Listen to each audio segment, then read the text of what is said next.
तो दोस्तों एक बार फिर से एक नई मूवी के साथ आप सबका स्वागत है। तो चलिए शुरू करते हैं आज की एक्सप्लेनेशन। आज की मूवी में हम देखने वाले हैं एक ऐसी बड़ी बहन के बारे में जो अपनी छोटी बहन को बुली करने वालों से बचाती है। लेकिन इस मूवी के एंड में हमें कुछ ऐसा पता चलता है जिसे सुनकर आपके रोंगटे खड़े हो जाएंगे। तो मूवी की शुरुआत में हम कहानी की मेन कैरेक्टर शी योंग से मिलते हैं, जो एक गाड़ी से बाहर निकलती है और इसके हाथ में एक बड़ा लोहे का हथौड़ा है। वो इस हथौड़े से एक मैकेनिक की शॉप में चली जाती है और वहाँ जमीन पर पड़े एक आदमी के सर को इस हथौड़े की मदद से कुचल देने वाली होती है। इसके बाद हम कहानी के फ्लैशबैक में जाते हैं, जहाँ हम शी योंग को देखते हैं जो अभी अभी जेल से सजा काटकर वापस आ रही है। शी योंग मार्शल आर्ट्स की चैंपियन है और वो पहले किसी पॉलिटिशियन के लिए बॉडीगार्ड का काम करती थी। जेल से शी योंग सीधा अपने घर वापस आती है, जहाँ वो सबसे पहले अपनी छोटी बहन से मिलती है जिसका नाम यूहाई है। यूहाई अपनी बड़ी बहन को देखकर काफी खुश हो जाती है और दोनों एक दूसरे को गले लगाते हैं और वादा करते हैं कि आइंदा एक दूसरे का साथ कभी नहीं छोड़ेंगे। इसके बाद हम दोनों को रात डिनर पर एक दूसरे के साथ समय बिताता हुआ देखते हैं, जहां दोनों काफी खुश दिखाई देती हैं। यूहाई एक स्पेशल चाइल्ड होती है, यानी इसकी ज़हनी हालत नॉर्मल नहीं होती। रात सोने से पहले यूहाई अपनी बहन को बताती है कि वो स्कूल नहीं जाना चाहती और स्कूल जाना इसे पसंद नहीं है। शी योंग इसे कहती है कि इसके पिता की आखिरी इच्छा थी कि वो स्कूल जाए और पढ़े लिखे, इसीलिए इसे स्कूल जाना ही होगा। अगली सुबह शी योंग को ये पता चलता है कि इसकी बहन स्कूल जा चुकी है और इसके लिए गिफ्ट छोड़ गई है। शी योंग बॉक्स को ओपन करती है तो देखती है कि इसकी छोटी बहन ने इसे रेड हील्स और रेड ड्रेस गिफ्ट किया है और इसके साथ एक संदेश भी लिखा है कि वो चाहती है कि वो इसका साथ कभी न छोड़े। ये पढ़ने के बाद शी योंग को ये रियलाइज होता है कि इसकी बहन इससे कितना प्यार करती है और इसे अपनी बहन का ख्याल रखने के लिए पहले से भी ज्यादा मेहनत करना होगी। दूसरी ओर हम यूहाई को इसकी क्लास में देखते हैं, जहाँ पर कुछ लड़कियां इसे बुली कर रही हैं क्योंकि वो नॉर्मल नहीं है और यही वो कारण था जिसकी वजह से यूहाई स्कूल में नहीं जाना चाहती थी। फिर इसके बाद हम देखते हैं कि वही बुली करने वाली लड़कियां यूहाई को कहीं ले जा रही हैं। दूसरी ओर शी योंग अपनी पुरानी बॉडीगार्ड की टीम को ज्वाइन करने के लिए फिर से इंटरव्यू देने के लिए जाती है, लेकिन कंपनी इसे स्वीकार करने से इनकार कर देती है क्योंकि वो किसी ऐसी लड़की को अपनी टीम में नहीं रखना चाहते जिसका क्रिमिनल रिकॉर्ड हो। इसके बाद हम देखते हैं कि यूहाई को बुली करने वाली लड़कियां एक कोरियोकी क्लब में ले आती हैं। यूहाई इन्हें बताती है कि इसे घर जाना है, लेकिन वो यूहाई को शॉर्ट ड्रेस पहनने के लिए मजबूर करती हैं। बजाय इसे कि इसे घर छोड़ दे, वो लड़कियां यूहाई को कुछ अजीब से लड़कों के हवाले कर देती हैं जो बहुत ही गंदा बिजनेस करते हैं। वो यूहाई को लोगों को ब्लैकमेल करने के लिए इस्तेमाल करते हैं और इसे कॉल गर्ल बनाकर बड़ी उम्र के लोगों के साथ रूम में भेज देते हैं। और जैसे ही वो यूहाई का रेप करने लगते हैं, सभी रूम में धावा बोल देते हैं और वो इस आदमी की पिटाई करने लगते हैं और इसके बाद वो इस आदमी का वॉलेट चुराकर पैसे निकाल लेते हैं और इस तरह इनका मकसद पूरा हो जाता है। कोरियन लॉ के मुताबिक अगर कोई बड़ी उम्र वाला छोटी उम्र की लड़की के साथ रिलेशन बनाता हुआ पकड़ा गया तो इसे उम्र कैद की सजा भी हो सकती है। लड़के ये सच्चाई जानते हैं, इसीलिए इन्हें इस बात का इत्मीनान रहता है कि वो आदमी पुलिस को कंप्लेन नहीं करेगा। दूसरी ओर शी योंग अपनी छोटी बहन का इंतजार कर रही होती है और कई बार कॉल्स करती है, लेकिन जवाब नहीं मिलता। वो काफी परेशान हो जाती है। इसके बाद वो शहर की गलियों में अपनी बहन को सर्च करने लगती है। काफी ढूंढने के बाद शी योंग घर वापस आ जाती है और अपनी बहन का इंतजार करने लगती है। अगली सुबह शी योंग अपनी बहन के दिए हुए रेड शूज और रेड ड्रेस पहनकर स्कूल आ जाती है ताकि यूहाई का पता लगाया जा सके। शी योंग अपनी बहन की क्लास में जाती है और स्टूडेंट से अपनी बहन के बारे में पूछती है, लेकिन कोई भी जवाब नहीं देता। इसके बाद शी योंग स्कूल के टीचर से अपनी बहन के बारे में डिस्कस करती है। टीचर इसे बताती है कि कुछ दिनों के लिए स्टूडेंट्स का गुम हो जाना एक नॉर्मल सी बात है, वो वापस आ जाएगी। ये सुनने के बाद शी योंग वहाँ से जाने लगती है। तभी एक स्टूडेंट शी योंग के पास आती है और इसे इसकी बहन के बारे में बताते हुए एक वीडियो दिखाती है, जिसमें इसकी बहन को इन लड़कियों के द्वारा कपड़े उतारने के लिए फोर्स किया जा रहा था। ये देखते ही शी योंग इन लड़कियों की तलाश में क्लब की ओर निकल जाती है, जहाँ पर इसे अपनी बहन को बुली करने वाली लड़कियां मिल जाती हैं। शी योंग लड़कियों को काफी मारती पीटती है और इनसे सवाल करती है कि इसकी बहन कहाँ है। बुली करने वाली लड़कियां शी योंग को इन आदमियों में से एक आदमी का पता बताती है। शी योंग इस आदमी के घर पहुँच जाती है और इसकी खूब धुलाई करती है और इससे अपनी बहन के बारे में पूछने लगती है। अपनी जान बचाने की खातिर वो आदमी शी योंग को इसकी बहन के बारे में बता देता है कि यूहाई अब इनके पास नहीं है, क्योंकि इस बार जब इसने वही अपना धंधा स्टार्ट किया तो इसका सामना एक बहुत बड़े गैंगस्टर से हुआ जिसका नाम सिंगमिन है। बजाय इसके कि वो यूहाई को इस आदमी से बचा पाते, वो अपनी जान बचाकर वहाँ से भाग निकलते हैं, क्योंकि वो आदमी सिंगमिन इनसे पैसों की डिमांड करता है। क्योंकि इनके पास पैसे नहीं होते, इसीलिए वो अपनी जान बचाकर यूहाई को इस गैंगस्टर्स के हवाले करके चले जाते हैं। ये बताने के बाद लड़का शी योंग को इस गैंगस्टर का कार्ड देता है जो इन्होंने होटल बुक करते समय इससे लिया था। शी योंग फोन पर कॉल करती है, लेकिन इसको कोई जवाब नहीं मिलता।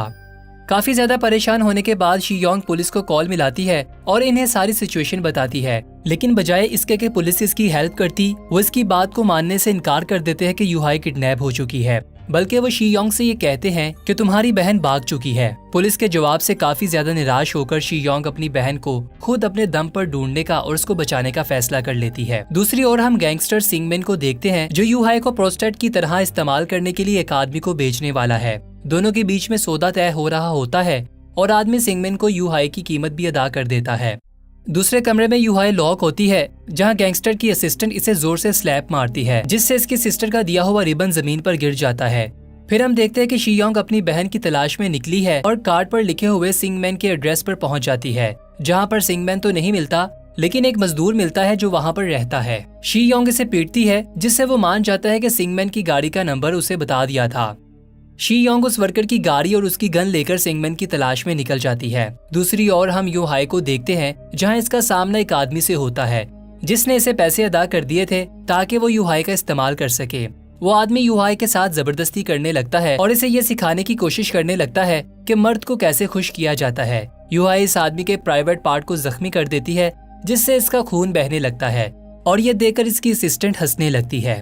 दूसरी ओर हम शी योंग को देखते हैं जो सिंगमैन की इन्फॉर्मेशन लेने के बाद इस पार्किंग लॉट में चली जाती है जहां इस गैंगस्टर की गाड़ी पार्किंग में खड़ी है और वो इसके वापस आने का इंतजार करती है। कुछ समय के बाद गैंगस्टर वॉक करता हुआ पार्किंग लॉट में आ जाता है और अपनी गाड़ी में बैठकर ड्राइव करने लगता है। शी योंग गैंगस्टर का पीछा करने लगती है और इसे कॉल मिलाती है जिस पर वो आंसर नहीं करता। कुछ समय के बाद गैंगस्टर एक सुनसान जगह पर आ जाता है। तभी अचानक शी योंग अपनी गाड़ी से गैंगस्टर के पीछे जोर से टक्कर मारती है जिससे गैंगस्टर की गाड़ी रुक जाती है। शी योंग गाड़ी से निकलकर गैंगस्टर को टीजर से करंट लगाती है जिससे वो बेहोश हो जाता है। आंखें खुलने के बाद गैंगस्टर देखता है कि शी योंग ने इसके गले में तार डालकर इसको सीट के साथ लगा रखा है। शी योंग इसे गाड़ी ड्राइव करने को कहती है कि इसे इसकी बहन तक ले जाए। गैंगस्टर इनकार करता है। शी योंग तार को खींचती है और उसे और भी ज्यादा मारती पीटती है, जिस पर शी योंग की वो बात मान जाता है। गाड़ी ड्राइव करने लगता है। एक बार फिर से वो शी योंग की बात नहीं मानता, जिस पर शी योंग इसके गले को फिर अपनी ओर खींचती है, जिससे गाड़ी आउट ऑफ कंट्रोल हो जाती है और साइड पर जाकर क्रैश हो जाती है। क्रैश होते ही शी योंग अपना कंट्रोल खो देती है और यहाँ गाड़ी के अंदर दोनों के बीच में बहुत ही खतरनाक किस्म की लड़ाई शुरू हो जाती है। गैंगस्टर भी शी योंग के मुकाबले का होता है, पर आखिरकार शी योंग गैंगस्टर की बाजू तोड़ने में कामयाब हो जाती है और अपनी बहन के बारे में इंफॉर्मेशन ले लेती है। शी योंग गैंगस्टर के मोबाइल से इस आदमी को कॉल करती है जिसके साथ यूहाई का सौदा तय हुआ था। शी योंग गैंगस्टर की असिस्टेंट बनके इसे कॉल मिलाती है, जिस पर वो बताता है कि इसे यूहाई बिल्कुल भी पसंद नहीं आई क्योंकि वो इसके किसी काम की नहीं थी, इसीलिए वो बहुत जल्द इसे किसी और को सेल करने वाला है। इसके बाद शी योंग इस आदमी के अड्डे पर पहुंचती है जहां पर एक बड़ा मसाज पार्लर है। शी योंग को मालूम होता है कि ये आदमी बहुत बड़ा ब्रोकर है जो लड़कियों का सौदा करता है। शी योंग मसाज पार्लर में एंटर होती है और वहाँ की रिसेप्शनिस्ट से पूछती है, जिसके सर पर उसे अपनी बहन का रिबन नजर आता है। ये देखते ही शी योंग इस लड़की पर हमला कर देती है और वो लड़की शी योंग को इस ब्रोकर तक ले आती है, जहां वो शी योंग को बताता है कि इसके आने से पहले इसने यूहाई को सेल कर दिया है। ये जानने के बाद शी योंग अपनी पॉकेट से छुरी निकालती है और दोनों के बीच में लड़ाई होती है। ब्रोकर शी योंग से वो छुरी छीन लेता है और इसके पेट पर वार करता है, लेकिन शी योंग इस वार से बच जाती है और इसे अपने टांगों में फंसाकर इसे अपने कब्जे में ले लेती है और काफी धुलाई करने के बाद इसे अपनी बहन के बारे में पूछ लेती है, जिस पर वो इसे न्यू इन्फॉर्मेशन देता है कि इसने अपने ही कोड क्लाइंट लकी सुपरमार्केट को बेच दिया है। असिस्टेंट शी योंग को बताती है कि यहाँ से जाते समय यूहाई ने अपने घर कॉल मिलाई थी, लेकिन कोई जवाब नहीं आया था और इसके बाद इसने मिनी सुपरमार्केट में भी कॉल की थी ताकि वो इसे पिक कर ले। ये जानते ही शी योंग फौरन लोकेशन को ट्रेस करती है और अपनी बहन को बचाने के लिए निकलती है।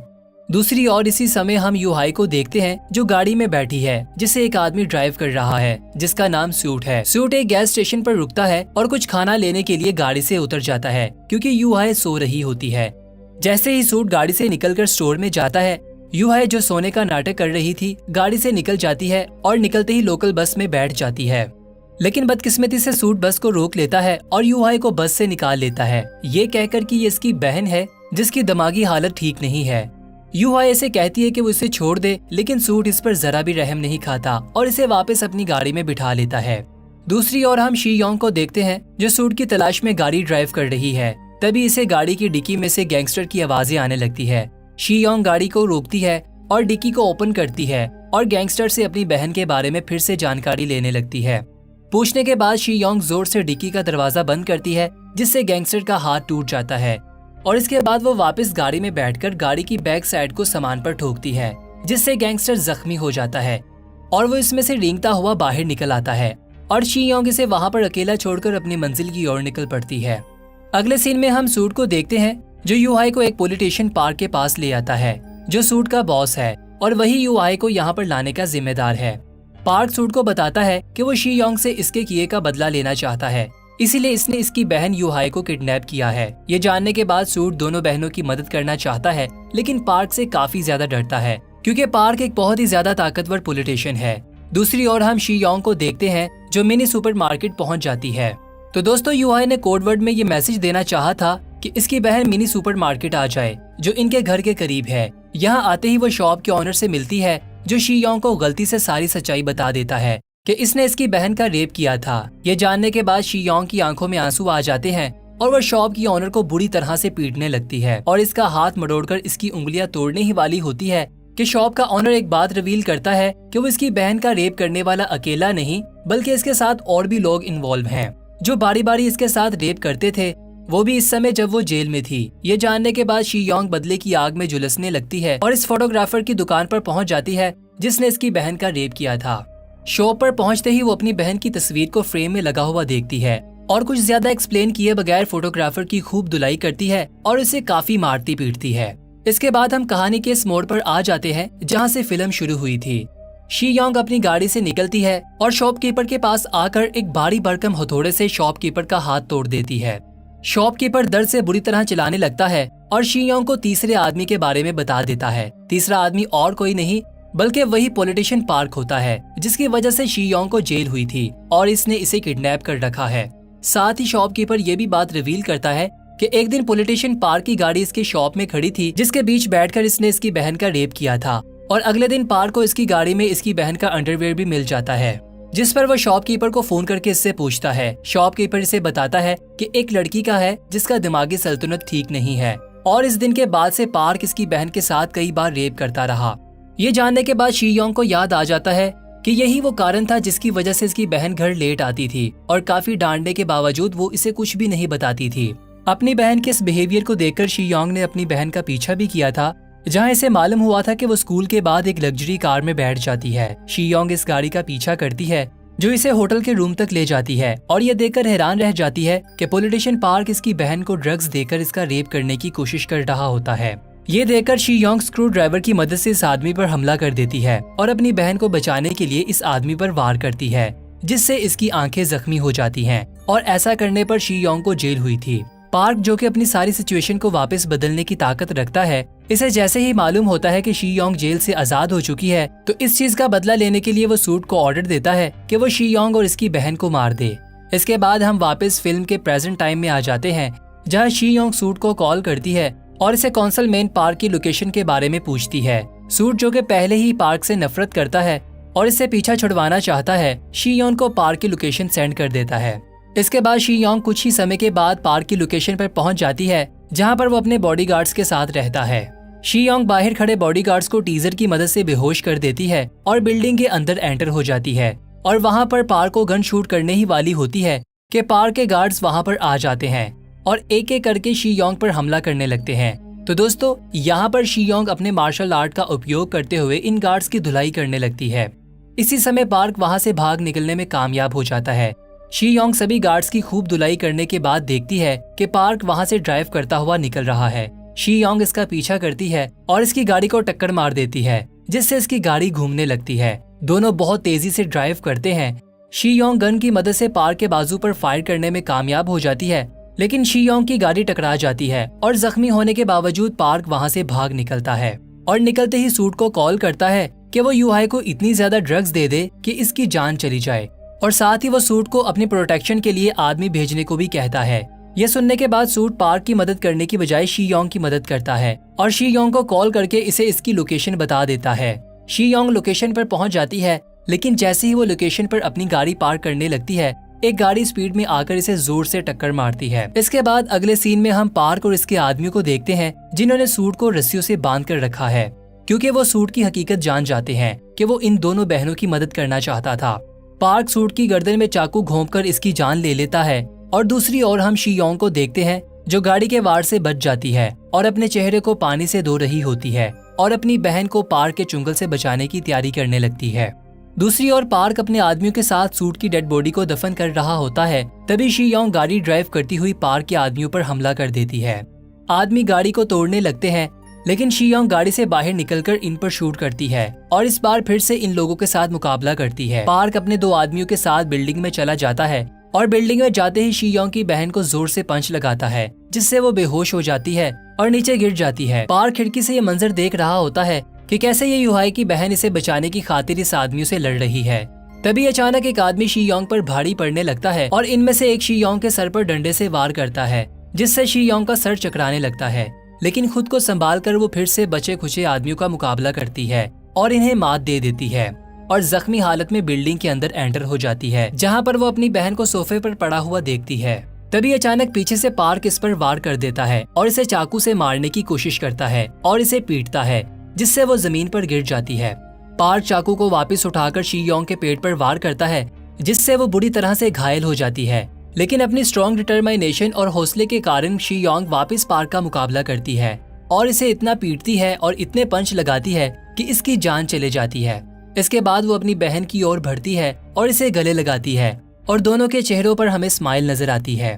फिर हम शी योंग को गाड़ी ड्राइव करता हुआ देखते हैं, लेकिन इसके पेट में से काफी खून बह रहा होता है। इस बात की परवाह करते हुए वो अपनी बहन को घर तक ड्राइव करते हुए ले जाती है और यहाँ पर हमें बड़ी बहन का वो एहसास नजर आता है, जहाँ पर वो अपनी मेंटली बीमार बहन को बचाने की पूरी तरह से कोशिश करती है और इसमें कामयाब भी हो जाती है। तो दोस्तों, इस मूवी से हमें ये पता चलता है कि किसी मेंटली इलनेस का दुनिया कैसे उपयोग करती है। तो कैसी लगी आपको आज की हमारी एक्सप्लेनेशन? आशा करते हैं कि आपको इस बार भी मूवी काफी पसंद आई होगी।